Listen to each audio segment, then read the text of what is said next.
How's it going, boys? Johnny Superb Man here, and it's time for another NHL 15 Shootout commentary. And this time, I want to use the poor old Minnesota Wild, man. What a way to go out. They had such a great comeback year. You know, they were almost going to be a non-playoff team. They go out, they trade for Devin Dubnyk. He comes in, he becomes their starting elite goaltender that they need, that they've been looking for. They turn the season around, and, you know, I actually thought that they would be one of the favorites this year, considering that LA was out, and early reports were that Patrick Kane was, was going to be injured into the playoffs. Doesn't look injured, and they just didn't stand a chance, man. Up against the Chicago Blackhawks, they did not stand a chance. And it really sucks for them because now, 3 years in a row, they face Chicago in the playoffs, and 3 years in a row, Chicago has eliminated them from the playoffs. And their record against Chicago over those 3 years is 3 wins and 12 losses. They've only managed 3 wins against Chicago over 3 years of playoff time. Oh my God, that must be so frustrating for you guys. The rivalries are going to be brewing. If you guys could make it like oh, this guy's being Minnesota as well. Fuck. We'll go Minnesota versus Minnesota. Why not? Hang on a second here. Let me just choose the team. There you go. Minnesota. But, if Minnesota could be pushing these series to 6 and 7, it would be a filthy rivalry, right? But they just keep dealing them with them. Like, I don't think a single game has gone to game 6. I think there's been a game... oh, no, there was a game 6, and then there was a game 5, and then this year they've been swept out, right? So they can't handle the Chicago Blackhawks. Minnesota, they didn't stand a chance. They needed Devin Dubnyk to play out of this world. They needed him to outclass Corey Crawford to give Minny a chance, but Crawford is playing just as good, if not better, than Devin Dubnyk, right? I know Doobie's stats aren't looking the greatest, but then again, a team on front of him.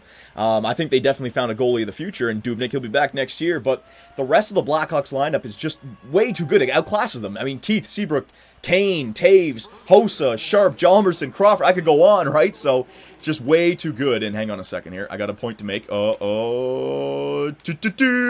that's not going to work. A little bit laggy right there, but we'll deal with it. They have all these players, and the Minnesota Wild, they needed their veterans to stand up. Parise played fine, but Ryan Suter, man, I don't know what happened with this guy. He wasn't his usual self. His minutes were cut, and he was making mistakes. So maybe he was playing injured. I don't know. You Minnesota Wild fans, you guys can chime in on that, right? But I was definitely reading comments.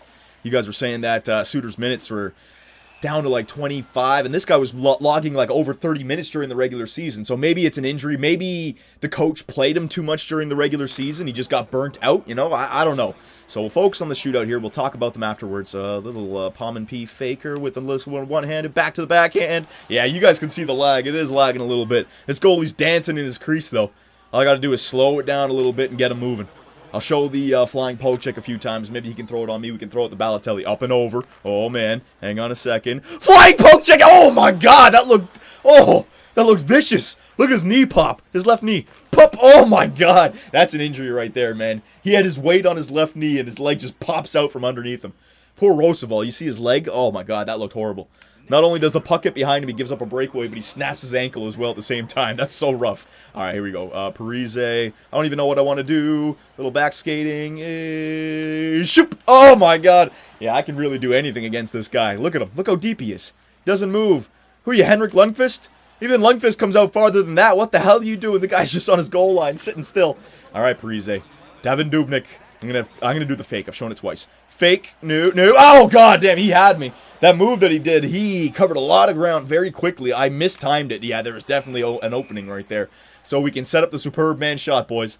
I guarantee you it will not work against this guy, though. He stays on his line. I need somebody to come out and be aggressive. Hang on a second here. Vanek. There you go. No, don't pick it up, you fuck. Here, just chop it in the net. Do something. Fuck! I'm trying to do the Roman Pollock to save face. To put it through the legs, and then I try to backhand it. Now, there's no way I was getting the superb man shot on this guy anyways. I can't do it, boys. It's never going to happen. Dirty birdie. What the fuck? Oh, my God. Thomas Vanek, you missed it by a mile. You skied that one. And there you go, Minnesota. I gave you guys something to cheer for, right?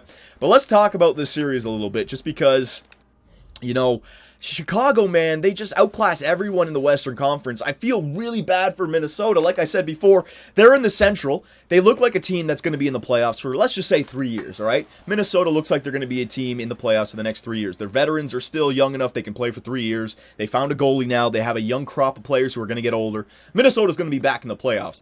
But Chicago is as well. I mean, they got Kane and Taves signed for how many years? They have up-and-comers like Teravainen, Saad and Shaw. They're going to have to trade trade these guys probably eventually. Sharp's going to have to go, but they're still going to be in the playoffs. So you're going to see Minnesota versus Chicago against each other maybe, I'd say, another 2 times over the next 3 years, all right? Because I don't think both teams are good enough to get to the second round. If they do that, they go up against each other, right? So Minnesota, what do you guys need to do to compete with the Chicago Blackhawks? In my opinion, man, Chicago is an official modern-day dynasty. Since 2009, they've had 2 first-round exits, 2 third-round exits, 2 Stanley Cups, and this year they're back in the 3rd round. Basically, in layman's terms, the Blackhawks have made it to the Western Conference Finals 5 times in the last 7 years. What the fuck, man? That is a modern-day dynasty. I know dynasty 3 Stanley Cups in 5 years or 3 and 4 years or something like that. Whatever, man. I don't care about Stanley Cup. Obviously, I do care about Stanley Cups, but you can look how a team produces during the regular season and their playoffs over a long period of time. 7 years. 5 times to the Western Conference Finals, 2 Stanley Cups, and this year includes those 7 years, by the way. It's 6 years, not including this year. This year, they could do it again. So in 7 years, they could have 3 Stanley Cups, 5 trips to the Western Conference Finals, 2 third-round exits, and 2 first-round exits. That's a modern-day dynasty, in my opinion, all right? It doesn't get much better than that. So what do you guys need to do to compete with these guys? I don't think a single team in the NHL can compete with these guys. You got Patrick Kane, 5 goals in the series, and he might just be the best big game player in the world right now. The guy shows up when the show is on, Showtime, and you got that nickname for a reason, right? So how are you going to compete with Patrick Kane? Corey Crawford, he's doing his job. Jonathan Toews, Johnny Sirius, the leader down the middle, killing off penalties. I mean, and I think I heard this. I don't know this for a fact.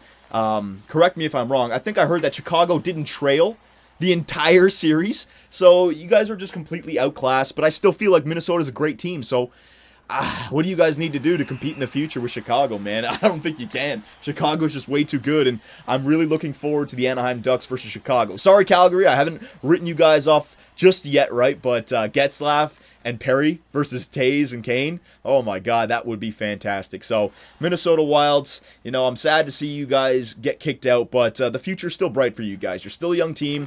Other than their vets, you guys played Granlund, Niederreiter, Spurgeon, Dumba, Scandella, Coyle, Brodin, right? So, and you picked up Dubnyk this year. So when you sum up the year, it's still a great year. You found a goalie, you played your young guns, you got to the second round. It's a good year, right? But I know you guys want to take that next step. You're tired of getting kicked out against the Chicago Blackhawks. So Minnesota Wild fans, what do you need to do in the offseason to improve yourself so that you can compete with Chicago? Because 3-12 over the last 3 years, that's not competing. That's getting your ass whooped. So let me know, boys, and I'll see you in the next one.